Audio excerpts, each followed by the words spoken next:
water dumped over her head, her art supplies trashed, and a mop shoved into her hands as a jeering crowd watched, until her billionaire husband walked in to unveil a truth that'd shatter their world. The place was a palace, marble floors gleaming under massive chandeliers, gold accents everywhere, the kind of spot where wealth didn't just whisper, it shouted. Hannah walked in after a long day teaching art to kids who had nothing but dreams, her paint-stained t-shirt clinging to her, an old baseball cap shading her tired eyes, faded jeans hugging her legs, and a beat-up backpack slung over one shoulder. She was beautiful. Soft brown hair peeking out, warm hazel eyes, but exhaustion hid it, and the staff didn't care to look deeper. She'd been at it since dawn, showing those kids how to mix colors, how to turn blank pages into something alive. Her hands still smelled of acrylics, her knees ached from crouching beside their tiny desks, but her heart was full. All she wanted now was a bed, a shower, maybe a quiet night. She pulled out her phone, dialed Jonathan, her husband, the guy who owned this whole glittering empire. "Hey, babe," she said, voice soft but steady. "I'm wiped. Can I crash here tonight?" He chuckled, warm as always. "Already booked you the penthouse, Hannah. Just tell him your name." She smiled, grateful, and headed to the front desk, figuring it'd be quick.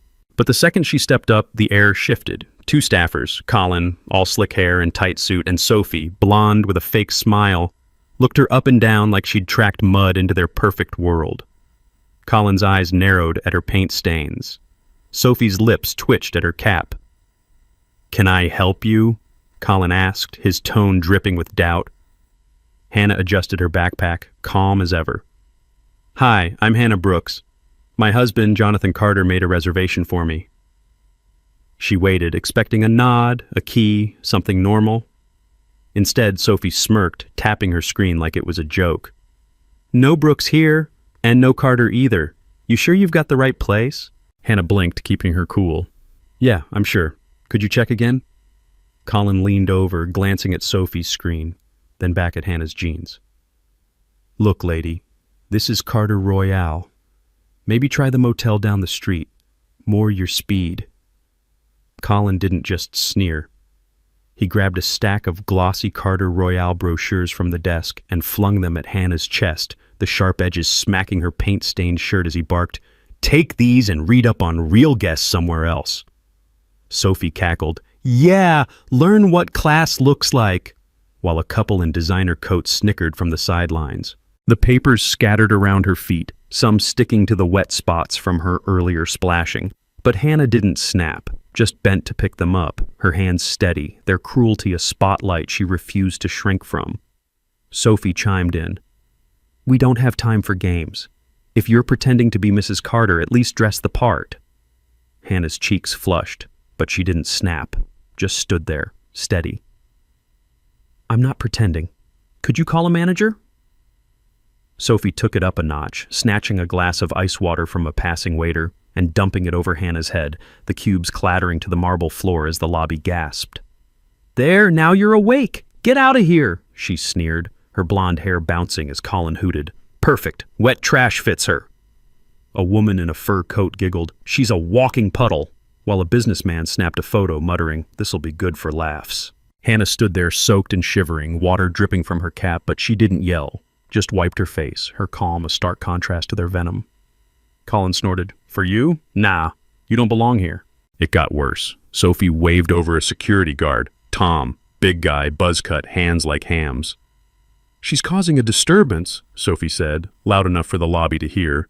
Guests in suits and gowns turned, staring. "Claims she's Jonathan Carter's wife," Colin added, smirking, "but no record, probably a scam." Tom loomed over Hannah, his shadow swallowing her. "Let's go, miss. Out." Hannah held her ground, voice even. "I just need to speak to someone in charge." Tom didn't just loom. He grabbed Hannah's backpack from the floor where Sophie had tossed it, ripping it open and dumping her art supplies, brushes, paints, a sketchbook, across the lobby, the colors smearing as he growled, "Let's see what you're really hiding." Colin smirked. "Bet it's stolen. Look at her rags." While Sophie kicked a paint tube under a sofa. "What a mess. Fits her." Guests laughed, one shouting, "She's a scavenger." Hannah knelt to gather her things, her hands trembling slightly, but she didn't argue, just picked up her life as their jeers echoed, a knife twisting deeper. Tom shook his head. "You're leaving. Now." The crowd murmured, some amused, some annoyed, watching her like she was a sideshow. Then it turned physical. Colin grabbed a water pitcher from the desk, splashing it across Hannah's chest, the cold soaking her shirt, paint smudging into streaks. "Cool off and get lost," he barked, laughing as guests gasped. Sophie snatched Hannah's backpack, tossing it toward the door, pencils and brushes spilling out. "Take your trash with you," she sneered. Tom stepped in, gripping Hannah's arm, dragging her toward the exit, his fingers digging in. "Move it. No freeloaders here." The lobby buzzed, people whispering. "Who does she think she is?" Colin stepped closer as Tom dragged her, snagging her baseball cap and tossing it into a trash bin by the desk, yelling, "You won't need this where you're going. Street's your level." Sophie clapped, "Finally, clean her out," while a man in a tux hooted, "Good riddance." The crowd's laughter swelled, a wave of scorn, and Hannah's wet hair fell into her face, paint and water mixing on her shirt. But she didn't flinch, just kept her footing, her silence a defiance they couldn't break. Hannah didn't fight, didn't yell, just let them pull her, her cap slipping, her dignity a quiet shield. Sophie didn't stop. She grabbed a mop from a nearby janitor cart and thrust it into Hannah's hands as Tom pulled her toward the door, shrieking, "Clean your mess before you go, you filthy nobody!" Colin didn't let up. He snatched a pen from the desk and scribbled "Get out" in bold black ink across Hannah's soaked shirt, the marker squeaking as he laughed. "Signage for the trash heap!" Sophie doubled over. "Oh, that's art, her kind," while a guest in a velvet blazer clapped, "Frame it! She's a walking exhibit." The ink bled into the paint stains, a permanent mark of their scorn, and Hannah's chest tightened, water still dripping from her hair. But she didn't flinch, just stood there, her hazel eyes steady, their vicious glee afire she refused to let consume her. Colin smirked. "Yeah, earn your keep for once," while a woman in pearls tossed a coin at her feet. "Here's your tip." The lobby roared, a tidal wave of mockery, and Hannah gripped the mop, water pooling around her, her supplies scattered, but she didn't snap, just stood there, paint-stained and steady, their hate a storm she weathered without a word. The lobby's hum turned jagged as Tom tightened his grip, dragging Hannah closer to the glass doors, her sneakers squeaking on the wet marble while Sophie twirled the mop like a victory flag, chanting, "Out, out, out!" Guests pressed forward, phones out, filming her stumble, their whispers a rising tide. "She's done for." "Kick her already." Colin leaned into the desk mic, his voice booming. "Attention, please. Trash removal in progress." The air thickened, every eye locked on her, the exit looming, and Hannah's heart pounded, her supplies crunching underfoot, but she didn't beg, just braced herself, the storm about to break. That's when Jonathan Carter walked in. He'd just landed from a Tokyo deal, still in his charcoal suit, tall and broad, dark hair neat, hazel eyes sharp. He froze mid-step, jet lag forgotten, seeing his wife, his Hannah, dragged across his own hotel, water dripping from her shirt, her bag scattered. The lobby went dead silent. Colin's smirk faded. Sophie's hand froze mid-gesture. Tom's grip loosened. Jonathan didn't raise his voice, didn't storm over. He just walked up, calm as stone, slid his arm around Hannah's shoulders, and said, "She's my wife." The air sucked out of the room. Guests gaped, mouths open. Colin stammered, Sir?" Sophie blinked. "Mr. Carter?" Tom stepped back, hands falling limp. Jonathan Carter wasn't just some rich guy. He was the self-made billionaire who'd built the Carter chain from nothing. Started as a server at 16, cleaned toilets at 18, saved every dime till he bought his first rundown motel and turned it into gold. Now, he owned 50 hotels worldwide, a name every staffer knew. But Hannah? They'd never seen her face, never guessed the woman in paint stains was the one who'd stood by him from the start. He looked at her, gentle. "You okay?" She nodded, brushing wet hair from her face. No tears, no fuss. "Yeah, just tired." He turned to the trio, eyes narrowing but voice low. "Follow me." They trailed him, heads down, as he led Hannah to the private elevator. The penthouse office his sanctuary. Glass walls, city lights sprawling below. Colin, Sophie, and Tom shuffled in, pale, while Hannah sat, still soaked, her cap on the desk. Jonathan stood, hands in pockets, and started talking. "I grew up with nothing," he said, voice steady. No shoes some winters, dinner from a can if I was lucky. Worked every job this industry's got. Server, janitor, night clerk. Built this place, every brick, because I believed in something better. And Hannah? He glanced at her, pride flickering. She was there when I had $10 to my name. She's why I made it. Colin shifted. Sophie stared at the floor. Tom swallowed hard. You judged her by her clothes, Jonathan went on.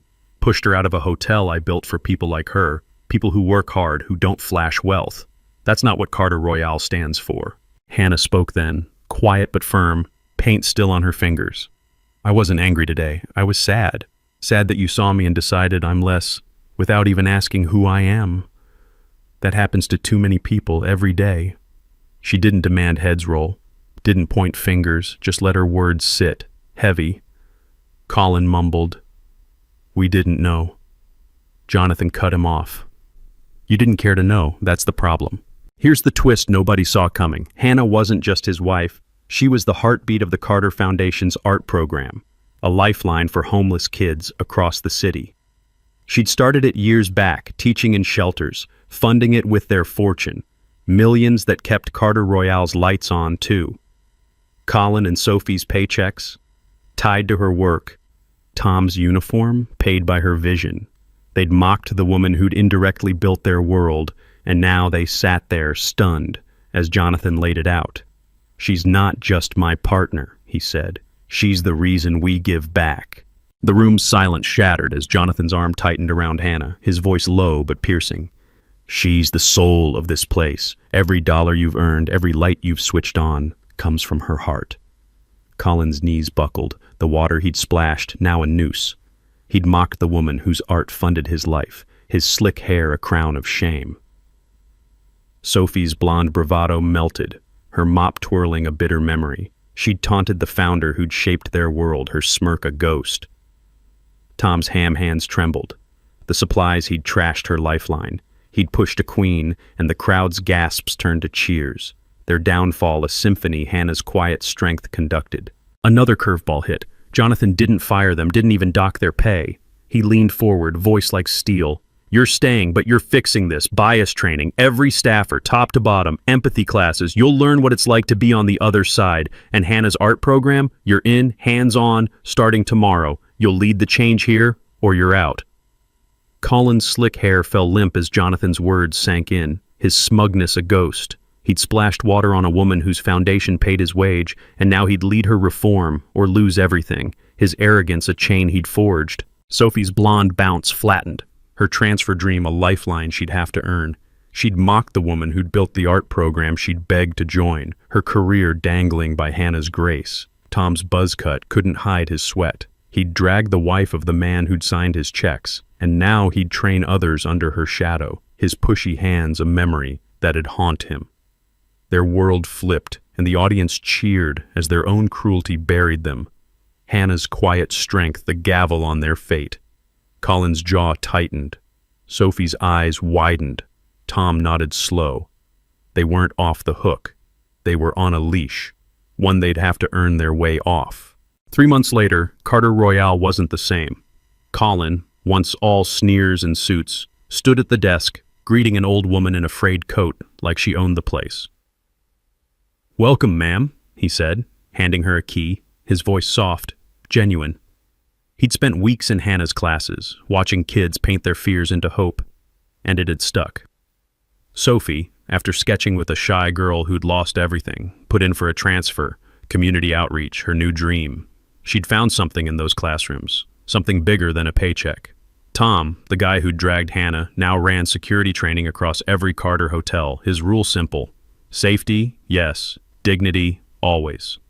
He'd apologized to her, face red, voice low, and she'd just nodded, no grudge. The lobby hummed different now, warmer, real.